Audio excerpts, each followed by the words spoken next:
Kama mnavyofahamu kwamba tumepata mtikisiko kutokana na mabadiliko ya tabia nchi, ukame. Sasa mtambo wetu wa Ruvu chini kule maji kwa kina hapo machache. Lakini kupitia Wameruvu, bonde la Wameruvu na wadau wote wa sekta ya maji, maelekezo ambayo tulitoa na Mheshimiwa Rais ambao ya kwake yako wazi, tushirikishe wananchi kwa maana ya jamii, tutafanikiwa. Kweli tumewashirikisha, mmetusaidia.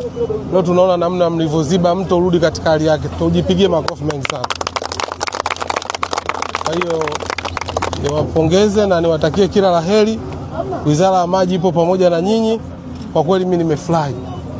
Nimefurahi kutokana na kazi ambayo mmeifanya.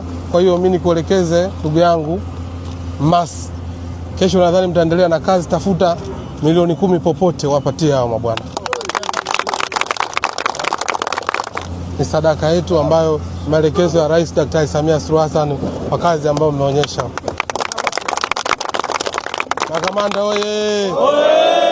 Makamanda safi! Safi! Tunajua kabisa maji ni uhai. Unaelewa vizuri? Mtu asipopata maji maana utapoteza uhai.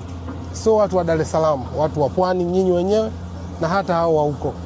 Tumefanya mawasiliano na wenzetu wa utabiri wa hali ya hewa. Wamesema wiki ya pili ya mwezi huu wa 12 mvua zitaanza kunyesha. Na kweli leo ni tarehe 8, jana mvua zimeanza kunyesha. Kwa hiyo hali itakuwepo, na hata huu mtiririko mlokuja juzi na tulokuja leo ni vitu viwili tofauti. Kwa hiyo tutarudi katika hali yetu kama kawaida na vibali vitakuwepo, lakini hiki ni kipindi tu cha mpito. Kwa hiyo lazima tuwapiganie watu wetu waweze kupata huduma ya maji safi na salama. Huu ni mpango wa muda mfupi. Mpango thabiti ni nini maana yake?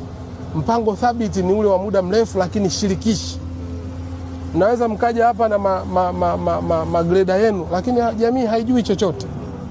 Mngeshirikishana nao watawaeleza. Menelewa vizuri kwamba hivi na hivi mtapata kwa kuanzia. Kwa hiyo ndio maana nikasema kwa kuwa jamii ipo, tumezungumza nayo, lakini isiishie tu katika Wameruvu bonde. Tutaongea na uongozi wa wilaya, lakini tutaongea pia na uongozi wa mkoa. Kifanyike kikao, mpange mipango, Wizara ya Maji tupo tayari kwa support ili kuondokana na hii adha ambayo mnapatana nayo. Asanteni sana jamani.